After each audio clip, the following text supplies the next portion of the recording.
Mangwana ni mwalelepo vukenjani klekwas vanave Africa. Welcome to Africa Good Morning, the news and current affairs show bringing you everything you need to know happening on the African continent and beyond. You are joining us on Thursday, the 13th of February 2025, one day before Valentine's Day. Gentlemen, I suggest you get those flowers ready. But getting into our top stories, what you can expect from the show today. Teachers across Algeria go on strike to protest low salaries and poor conditions. Ghana orders investigation into 81,000 suspected ghost names on payroll. The African Energy Chamber, under the leadership of Executive Chairman N.J. Ayuk, has paid tribute to Namibia's late former president, Dr. Sam Nujoma. And Khoisan evicted from union buildings after 6-year protest, that is in South Africa. Follow all of our programs on oneup2.com, DSTV 285, Gore TV 25 in Namibia, and Network Media Hub on YouTube. Talent Gore will also be joining us from Zimbabwe as she brings us the latest news stories from there. My name is Ashwin Berry. This is still Africa Good Morning with your top stories coming shortly.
Let's get into our top stories.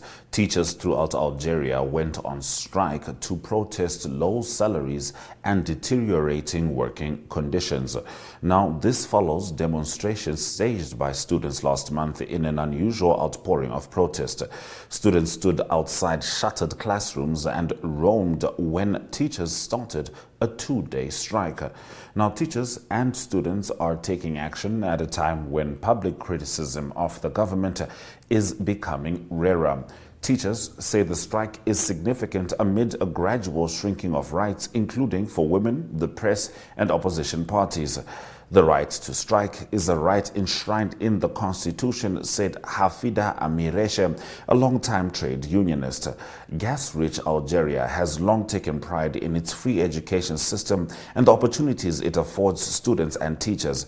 Yet, despite investing more in education than its neighbors, the country only spends more on its military, and the school system has become a target of popular anger towards larger government problems, including rising costs, corruption, and a lack of jobs for skilled and educated workers like teachers. Teachers say their underpaid and educated young people are increasingly trying to immigrate out of the country in search of opportunities, with European visa applications steadily rising. Now, in our next story, Ghana's President John Dramani Mahama yesterday ordered an investigation into the operations of the National Service Authority under the former government following the discovery of more than 81,000 suspected ghost names on its payroll. The ghost names were discovered following a head count to clear arrears in allowance payments at the agency, which is in charge of supervising mandatory one-year employment placements for graduates. A statement from the presidency said It was unclear what previous payments may have been made under the ghost names. The finance ministry had released $14.6 million in payments to just over 98,000 legitimate payees, the presidency statement said. Mahama, who returned to office in January, promised to root out entrenched corruption in the oil and gold producing West African nation that is emerging from its worst economic crisis in a generation. Separately, on Wednesday, Ghana's anti-graft agency, the Office of the Special Prosecutor, declared former Finance Minister Ken Ofori-Atta's a wanted fugitive in connection with his alleged role in 5 transactions under investigation for corruption and related offences. Now, South African authorities have cleared a camp of the Khoisan community squatting on the grounds of the government headquarters in Pretoria for 6 years to demand recognition as the country's first indigenous people. The Khoi and the San people, or Khoisan as they are collectively known, were referred to as Bushmen in the past and are famous for the clicks in their languages. Their presence in South Africa has been dated by archaeologists for thousands of years. They are demanding the same benefits as the country's black majority enjoying under policies which give certain population groups preference for jobs and government contracts, official recognition as the country's oldest indigenous people, and the inclusion of their language in South Africa's current official list of 12 languages. They also want the word colored, the mixed race tag they have been carrying since apartheid and which is still largely used in official documents, to be abolished. The group came to the site in 2018, walking 1,000 kilometers in a bid to secure an audience with the authorities. The makeshift structures were removed from the undulating lawns of the Union buildings, the majestic seat of government that adjoins the presidential palace. Television images showed. Now, the Public Works Ministry said in a statement that following an eviction order granted by the Pretoria High Court on 11 December 2024, it evicted the Khoisan squatters this week. It should be noted that no appeal or opposition has been received against this court order by any interested parties, a statement said. The Khoisan, who also want their land which was taken during white minority rule to be returned to them. An eviction due in January was deferred as the Khoisan queen, who along with the king were camping on the grounds of the Union buildings, died in a car accident while returning to Pretoria. The king sustained serious injuries. Moving on. The Central Bank of Nigeria has announced a revised framework for automated teller machine transaction fees, eliminating free interbank withdrawals and introducing charges of up to 600 per 20,000 naira withdrawals. The new policy becomes effective from March the 1st. In a circular signed by the Acting Director of the Financial Policy and Regulation Department, John Onoja, the Apex Bank attributed the upward review of fees to rising operational costs and the need to improve service efficiency in Nigeria's banking sector. Under the updated framework, bank customers withdrawing cash from an ATM operated by their bank, which is commonly referred to as on-us transactions, will continue to enjoy free withdrawals. This means that customers using an ATM owned by their bank for cash withdrawals would not incur any additional charges. However, withdrawals from ATMs belonging to other banks classified as not on-us transactions would now attract additional charges. Customers withdrawing cash from an ATM located within a bank's premises but operated by a different financial institution would be charged a fee of 100 naira per 20,000 naira withdrawal. And the Democratic Republic of Congo's President Felix Tshisekedi will not take part in regionally brokered talks aimed at ending the rebel assault on the key eastern city of Goma, state media has reported. Kenyan leader William Ruto had invited Tshisekedi and his Rwandan counterpart Paul Kagame to a virtual summit later on Wednesday as corpses lay on the streets of Goma following heavy fighting. Neighboring Rwanda is accused of backing the M23 rebel group, which has taken over much of the city, including its airport. About 280 Romanian mercenaries who were fighting on the side of DR Congo's army had surrendered to M23, the Rwanda Defense Force said on X. Rwandan government spokeswoman Yolande Makolo told the BBC that Rwanda would take part in the summit, but did not say whether Kagame would attend. Those have been our top stories on Africa Good Morning. After the break, in Zimbabwe, drama is brewing in a very serious political way, and we'll be talking to Talent Gore about that and much more. Stay with us. Welcome to Namibia, where adventure meets tranquility. With Enjoy, you have access to a wide range of accommodations to suit every traveler's taste and budget. Experience the finest dining and hospitality Namibia has to offer. Booking your dream accommodation is just a few clicks away with Enjoy. Join thousands of happy travelers who have trusted Enjoy for their Namibian getaway. Your gateway to unforgettable Namibian adventures.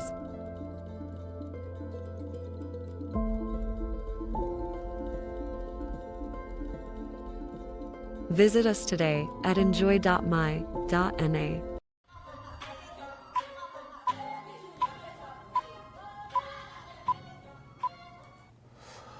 Welcome back to Africa Good Morning. We're about to talk to Talent Gore in Zimbabwe. Talent Wamkase. Mamkase Africa. Allow me to give our audience a bit of a backdrop to deal with. Now, if you're in a country that is ruled by a long-ruling liberation movement, likely one of the most powerful individuals are the ones in the central committee of that political party.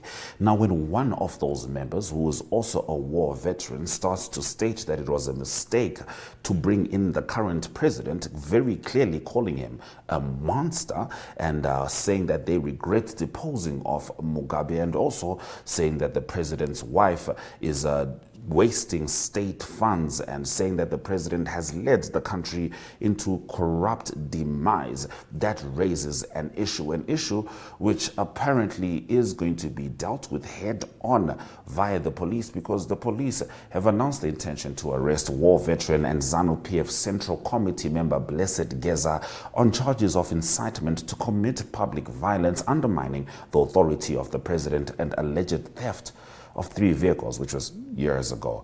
Interesting update, Talent. Please flesh it out for us. Well, apparently a lot of stories are now coming up about Comrade Geza, since he has been outspoken about President Emerson Mnangagwa's term limit. Apparently, Geza is now wanted for theft and public incitement of violence, and in some sectors of the press, some are even saying that the old man. Some are even saying, sorry about that, Talent.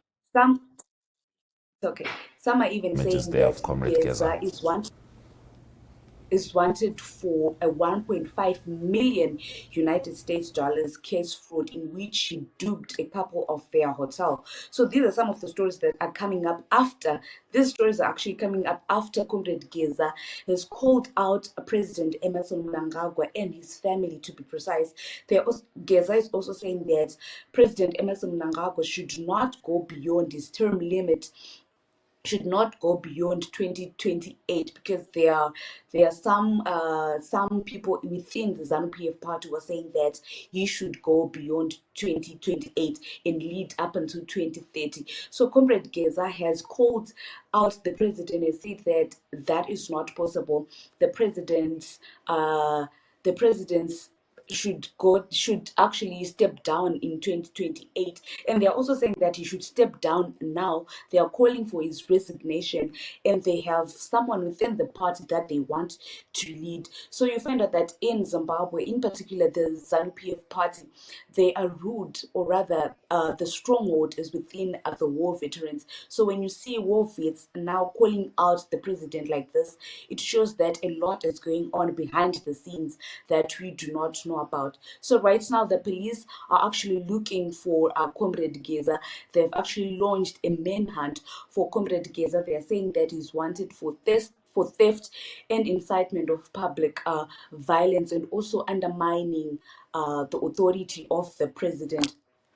So that is all now, and the police are saying that anyone who's harboring Comrade Geza is also liable to his charges. So if anyone knows where he is, or if anyone is in contact with him, they are also going to be liable with him on his charges. So right now he hasn't been arrested. The police announced that they are doing the manhunt yesterday.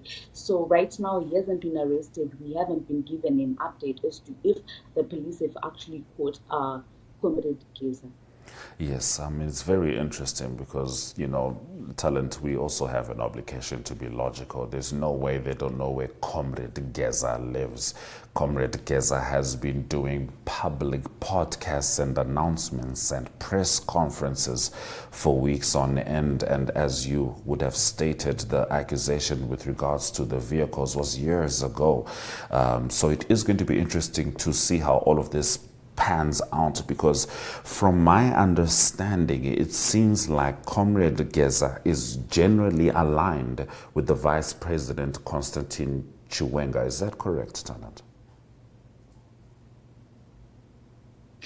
Yes, yes, he is aligned with with Vice President Constantino Chiwenga.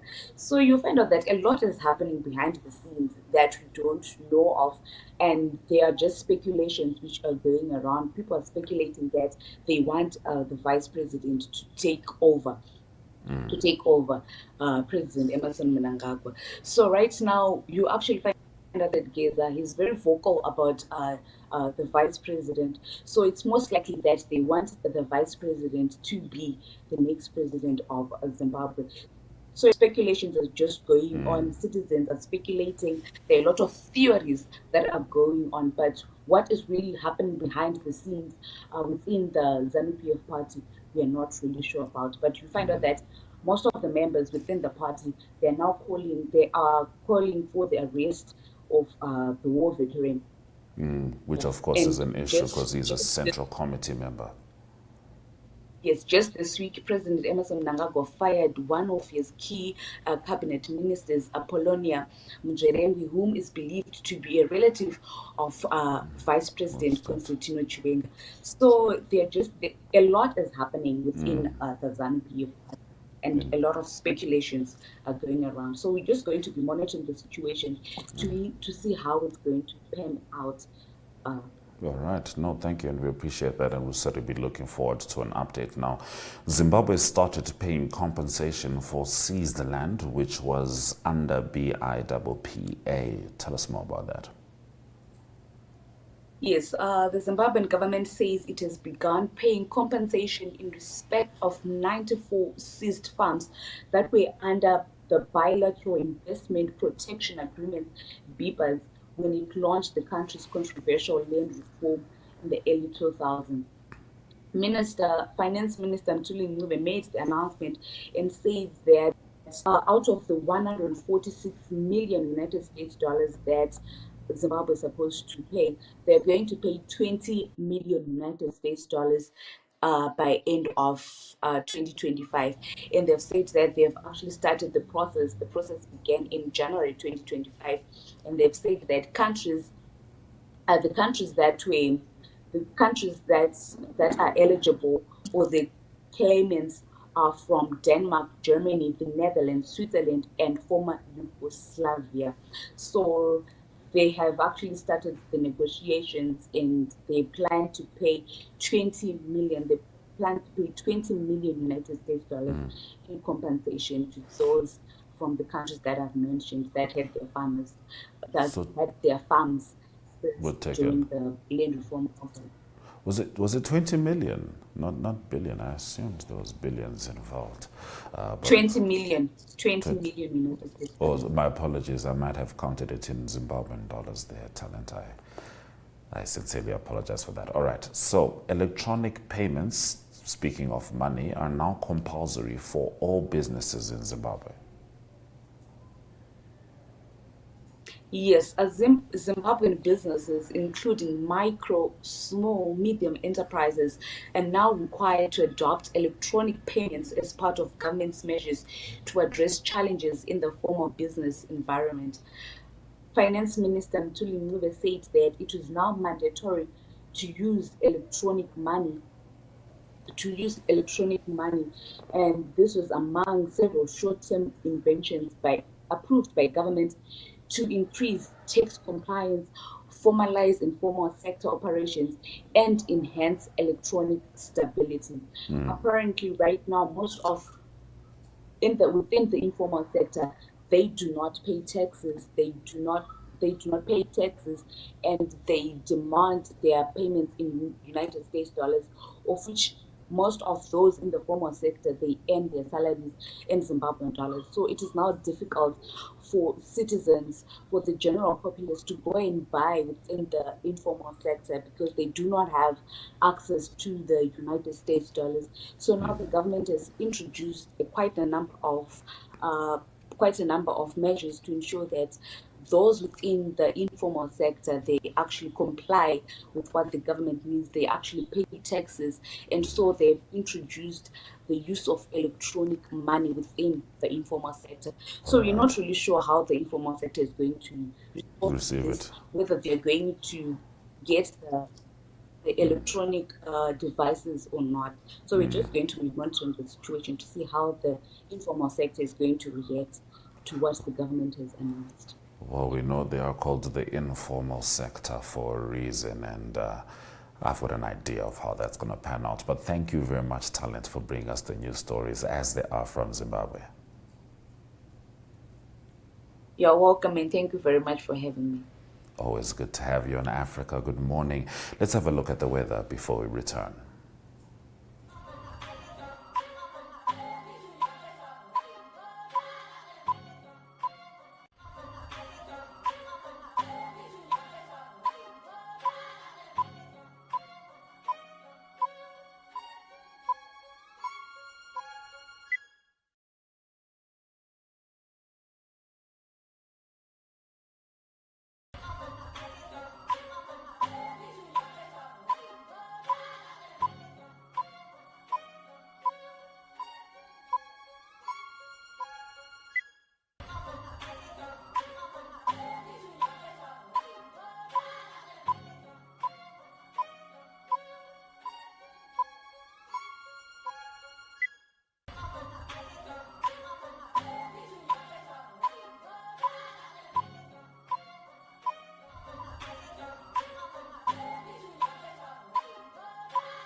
The African Energy Chamber, under the leadership of Executive Chairman N.J. Ayuk, has paid tribute to Namibia's late former president, Dr. Sam Nujoma, the nation's founding father and first democratically elected leader, whose visionary leadership laid the foundation for the country's modern energy sector. Recognizing energy as a cornerstone of economic and social development, Dr. Nujoma championed policies to harness Namibia's natural resources, attracting global energy giants like Total Energies, Shell and Chevron, as well as independent companies such as Gulp and Recon Africa.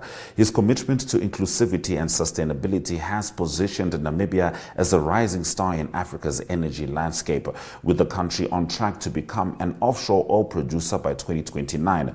Petroleum Commissioner Maggie Shino, reflecting on his legacy, noted Dr. Nuyoma's unwavering belief in Namibia's potential as a top oil producer and his active engagement in industry discussions, calling him a visionary leader whose contributions continue to shape the nation's energy future. Let's have a look at the indicators before we come to say goodbye.